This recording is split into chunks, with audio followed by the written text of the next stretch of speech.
আসসালামু আলাইকুম দর্শক, সবাই কেমন আছেন? আশা করি সবাই অনেক অনেক ভালো আছেন।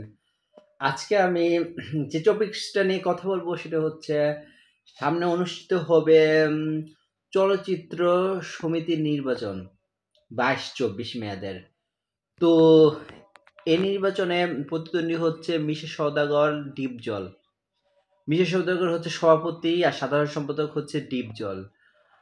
আর অন্যদিকে নিপুণের থেকে সরে গিয়েছেন ইলিয়াস কাঞ্চন। আসলে নিপুণের প্রতি অভিমান না, অন্যান্য সকল শিল্পীদের প্রতি তিনি অভিমান করেই চলে গিয়েছেন।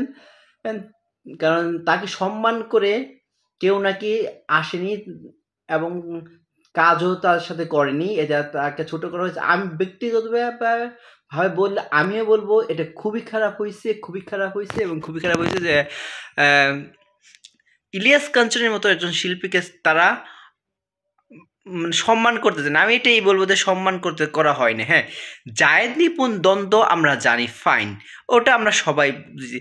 একটা পদকে কেন্দ্র করে কেন ইলিয়াস কাঞ্চনকে ছোট করা হলো, এটা খুবই খারাপ, খুবই বাজে এবং খুবই বাজে। এখন কথা হলো, এই নির্বাচনে ইলিয়াস কাঞ্চনের পরিবর্তে আসছে মাহমুদ কুলি, সেই ৯০ দশকের জনপ্রিয় হ্যান্ডসাম সুদর্শন নায়ক, অনেক ভালো ভালো ছবি করেছে, আমার খুব প্রিয় একজন নায়ক। তিনি এবার সভাপতি হচ্ছেন। মানে এই নায়ককে অবশ্যই সম্মান করা উচিত।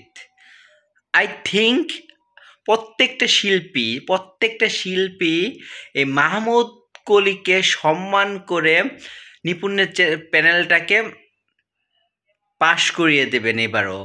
আসলে আবার শোনা যাচ্ছে যে নিপুণের প্যানেল থেকে অনেক সদস্যই চলে যাচ্ছে, যেমন কেয়া, শানুর, ডিএ তায়েব, নীরব, অনেকে অবশ্য তারা অভিযোগও দিয়েছে সাইমনও চলে যাচ্ছে। আসলে তারা মানে আবার অভিযোগও দিচ্ছে দু একজনের কথাই নাকি সমস্ত সমিতি চলতো, তারা নাকি কোনো কিছুতে তাদের ডাকতো না, হুট করে একটা সিদ্ধান্ত নিত। যদি এরকম সত্যি হয়ে থাকে, আমি বলবো ব্যক্তিগতভাবে এটা খুব খারাপ হয়েছে, খুব খারাপ হয়েছে। এটা করা একদম ঠিক হয়েছে না নিপুণ কাঞ্চন পরিষদে, যদি এটা সত্যিই হয়ে থাকে। শানুর তো মোটামুটি এটা ক্লিয়ারই করে দিল যে তারা শুধু নিজেরাই সিদ্ধান্ত নিত, কোনো মিটিং আমাদের ডাকতো না, যার কারণে তারা মিশে সওদাগর ডিপজল প্যানেলে আসছে। আসলে এবারের নির্বাচনটা খুবই হাড্ডাহাড্ডি হবে। গতবার তো হইচই হয়ে গেছিলো, অনেক হইচই হয়েছিল। এবারও কোনো অংশে কম হবে না। এবার নিপুণের তো ডু অর ডাই, আমি তো মনে করি নিপুণের এটা ডু অর ডাই। আপনারা কি মনে করবেন তা জানি না, কারণ নিপুণ যদি এবার কিছু না করতে পারে আর কখনোই সে আসতে পারবে না। তো তার জন্য এটা অনেক অপমানজনক হয়ে যাবে।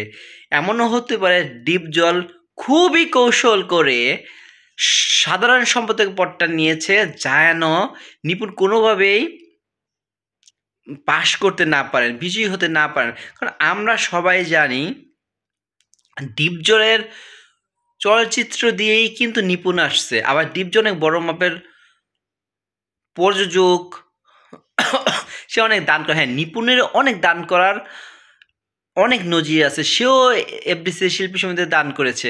আসলে প্রত্যেকেরই আমরা দানের কথা আমরা জানতে পারি যে চলচ্চিত্রে যারা কাজ করে তারা সবাই কম বেশি দান করে। তবে যখন নির্বাচনটা সামনে আসে তখন অনেকে ইচ্ছে করে মানে এ দল থেকে ও দলে যায় সুবিধা করার জন্য। অনেকেই এবার ভাবছে যে নিপুণ এবার আর পারবে না। নিপুণ জায়েদ দ্বন্দ্বে নিপুণ জায়েদকে নিয়ে অনেক কথা বলেছে, সদস্যপদ বাদ করেছে, এসব কারণে অনেকেই ক্ষিপ্ত হয়ে গেছে। হ্যাঁ, অন্য জায়গায় জোকার জায়েদ খানও হইচই করেছে, অনেক কিছু করেছে।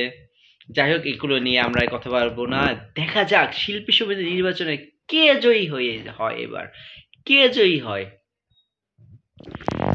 যাই হোক, যারা আমার ভিডিওটি দেখলেন অবশ্যই লাইক, কমেন্ট, শেয়ার করে আমার পাশে থাকবেন। আর ফেসবুক পেজ থেকে দেখলে অবশ্যই পেজটি ফলো করে শেয়ার করবেন, এবং ইউটিউব চ্যানেল থেকে দেখলে অবশ্যই চ্যানেলটি সাবস্ক্রাইব করে লাইক কমেন্ট করে দেবেন। আর আপনি কোন দলের পক্ষে সেটাও জানিয়ে দেবেন আমাকে।